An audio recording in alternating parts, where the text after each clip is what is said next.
ابو كشتين التليفون رن، رفع التليفون. الو، قالت لي كيف حبيبي تمام؟ قال لها والله الحمد لله. قالت لي انت وين؟ قال لها انا في النادي مع الشباب هنا. قالت لي داير اقول لك كلام وقرار اخذته نهائي. قال لها في شنو؟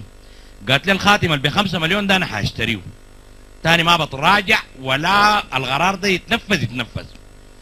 قال لها زول اشتريه طالما انت رغبتك فيه واشتريه خلاص ما في مشكله. قالت لي معناها حبيبي بعد ده باقي العربيه. قال لا اذا انتهيت من السايق بدري امشي معرض العربات، خليه يدوك العربيه واكتب لهم الشيكات خليه يسجلوها باسمك. قالت لي افهم من كده حبيبي باقي الشقه. قال لي اذا ربنا وفقك ومرقت من العربات بدري امشي ناس الاراضي، خليه يدوك الشقه ويكتبها باسمك وانا يجي يكتب لهم الشيكات.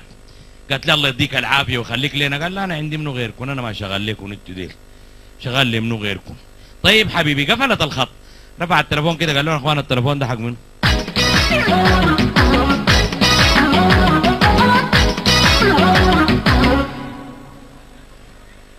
سيد التليفون المسكين يلعب في الكشتين، ما عارف المرة ادوها خاتم وعربية وبيت.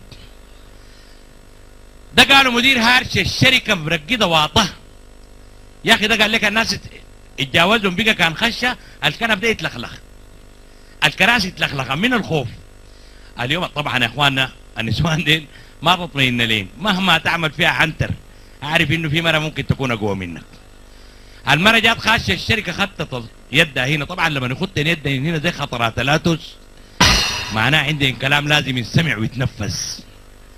جات قالت لي 60 مرة اتكلمت معاك قلت لك ما تعمل كده، لكن الظاهر عليك انت ما بتسمع الكلام، وانا هسه ما داير اتكلم معاك قدام الناس، لكن لما تجي البيت بوريك اللي حاصل شنو. وفوق مرقت حالتها دي ما دايره تتكلم.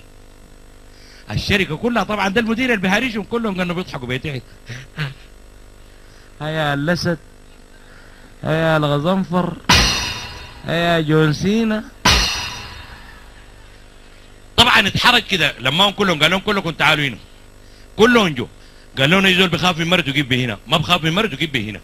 الشركه كلها جات بيجاي الا واحد بس وقف بيجاي. قال لهم انتوا اللي بتخافوا من النسوان كنتوا تنزلوا تحت في واحد بتاع بطيخ، اي زول يشيل لي بطيخه ويمشي بيته.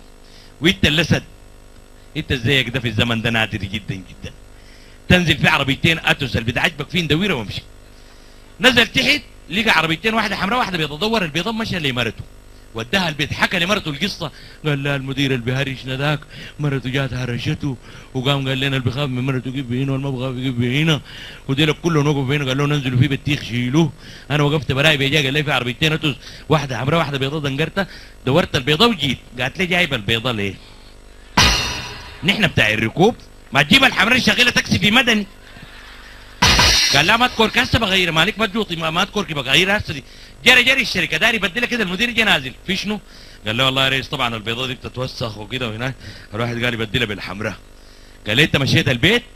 قال لا. قال لي خلاص شيل لك بطيخه وابقى مارق. ها اجلس رمات فيكي لوكي القربه وامسك بيه بيت حلالي خلخلي. الراجل صحى من النوم يبكي، من النوم قام. قالت لي يا راجل قول بسم الله مالك في شنو؟ قال لها حلمت. قالت لي يعني شنو كان حلمت؟ حلمت بشنو؟ قال لها حلمت مرة صفرة طويلة عيونها كبار شعرها لحد هنا، زاقتني منك وخنقتك لما متي. قالت لي ما تزعل في النهاية ده حلم. قال لا ده ما المزعلني ذاته.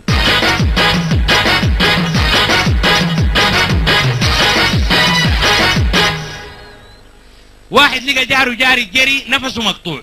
يا زول مالك؟ قال لي المرأة. قال لي مال المرأة يا زول؟ قول بسم الله في شنو؟ قال لي جبت لها نص كيلو حق سمك ني اكلته جاه شل النصفي. وقال لي ماشي جيب الدكتور. قال لي لا ما